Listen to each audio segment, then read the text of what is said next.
Porque el hecho de que titularan como titularon la información en el Centro de Información Judicial era un título bien periodístico que no se correspondía con la verdad y que después siguió como una especie de cadena en la cual la participación era cual portal que tiene un sentido periodístico y no un sentido informativo como uno suponía que solamente era ese lugar. ¿Ustedes estuvieron atentos a eso? ¿De dónde surgió la información y cómo vino? Justamente el exhorto no hace mención ni a Pablo ni a Hugo Moyano, sino que habla de personas,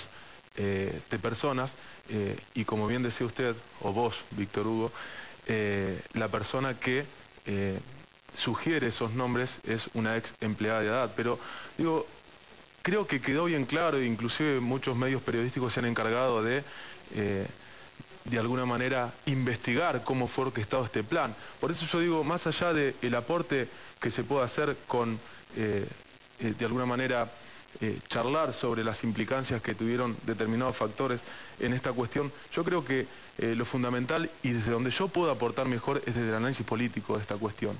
Yo creo que no pasa desapercibido que el movimiento obrero organizado y la máxima expresión del movimiento obrero, que es Hugo Moyano, cumple un papel fundamental en este proceso y que sin duda se están discutiendo cuestiones totalmente relevantes en la política argentina, que tienen que ver con la distribución equitativa de la riqueza, que tienen que ver con la participación de los trabajadores en las ganancias de las empresas, las riquezas que ellos mismos generan, que tienen que ver con la identidad financieras, que tienen que ver con un montón de cosas que hacen la profundización del modelo. Ahora, nosotros tenemos que entender el papel, como te decía hace un rato, que cumplió Hugo Moyano en la historia reciente de la Argentina y el que cumple desde que se ha iniciado este proceso de transformación en la Argentina, que creo que es un lugar protagónico y que es el único factor de poder real, y no estoy hablando de Hugo Moyano, estoy hablando de lo que representa Hugo Moyano, que son a los trabajadores, que puede proponer y que puede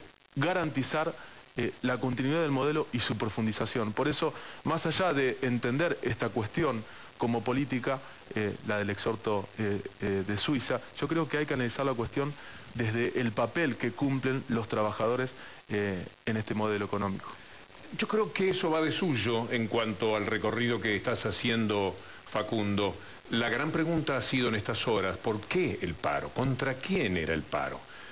Ustedes están enojados por parte, con Cancillería, ¿saben lo que sucedió allí? Un señor Diego Salerno dejó un exhorto que tenía vicios, lo mandó de vuelta como correspondía, pero además lo pasó a la justicia. En la justicia lo pusieron en el portal, con el anuncio fuerte, que podemos poner otra vez en pantalla, de los Moyano, es decir, lo llamador ahí era los Moyano. Lo tomaron inmediatamente los medios que por distintos motivos pueden estar confrontativos con ustedes y con el gobierno.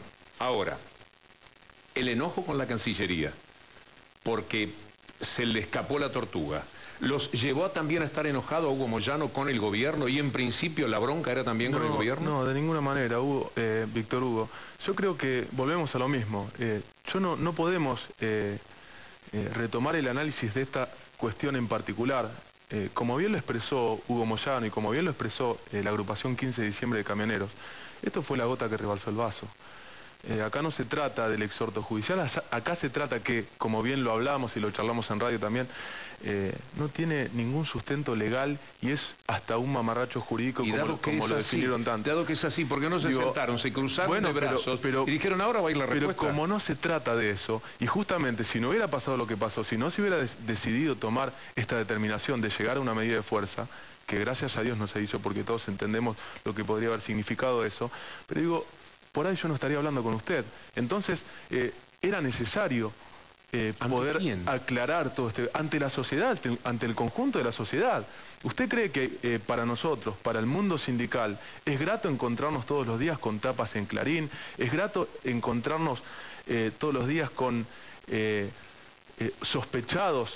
Y que se siga desgastando la figura de los sindicalistas, discúlpeme, Víctor Hugo, que se siga desgastando la figura de los sindicalistas, que se siga limitando la posibilidad de que los trabajadores se incorporen en la política, que es una cuestión natural y más en un modelo socioeconómico como el que se ha iniciado desde el 2003, eso es lo que estamos discutiendo, no estamos discutiendo el exhorto judicial, eso es parte de todo este plan o de toda esta campaña orquestada desde los medios de comunicación, desde las corporaciones y desde el poder del imperialismo angloamericano, como hacía referencia hace un rato. Me gusta ser insistente, Facundo, pero yo quiero entender cómo se llega al levantamiento del paro.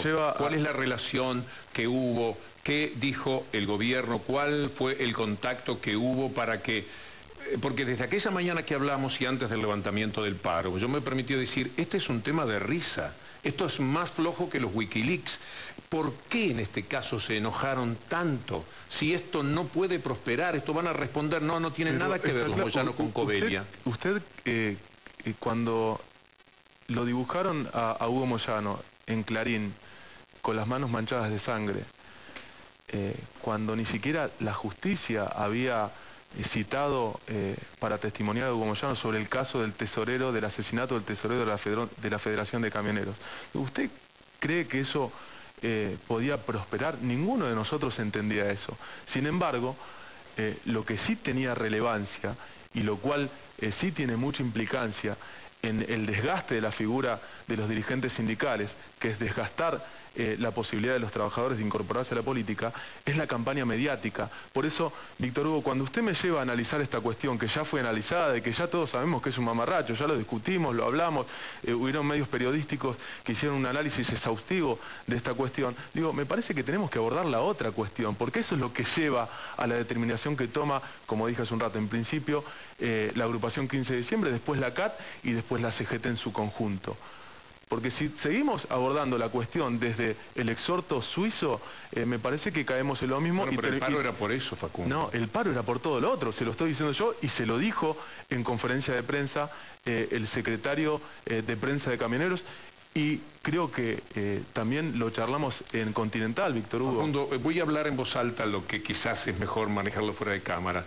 Yo juzgo desde hace tiempo en las entrevistas que sos un joven muy preparado y me alarma un poco que vos pienses tan en línea con esto, porque a la presidenta le han dicho, desde los mismos medios, han dicho que está loca, han dado a entender que está loca. Fíjate, de la presidenta, creo que Hugo está un poco más abajo, tu viejo.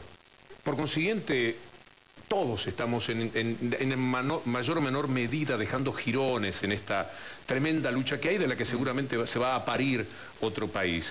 Entonces, ¿sabes cuál es mi esperanza de que vos le puedas decir a tu viejo? Tenemos una bala de plata, un paro general es una bala de plata. No la podemos gastar en una bronca de 10 minutos en los cuales, cansado y harto de lo que tienen derecho a estar hartos si las cosas son como ustedes las presentan, digamos, paramos el país.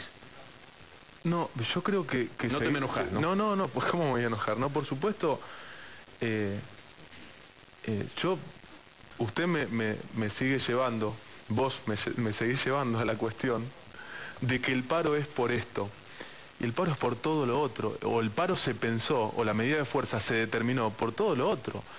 Yo creo que si no hubiera pasado lo que pasó, yo no hubiera tenido la posibilidad de estar con usted hoy. Hugo Moyano no hubiera tenido la posibilidad de hablar en una conferencia de prensa que la escuchó todo el mundo y decir lo que tenía que decir, lo que tenía el deber de decir para poder explicar, que muchas veces no se puede, y usted lo sabe. Nosotros desde el movimiento obrero, desde la organización de los trabajadores, no tenemos muchas veces la posibilidad de explicarle a la sociedad cuál es la función o el rol que llevan adelante los trabajadores y los dirigentes sindicales. Entonces, de alguna manera se expresó eso, se dijo basta, los trabajadores dijeron basta, tienen todo el derecho de hacerlo. Y también hay otra cuestión que no lo pude charlar con usted porque hizo un buen análisis, pero por ahí no me permitió mucho en Continental explayarme en lo que yo quería expresar.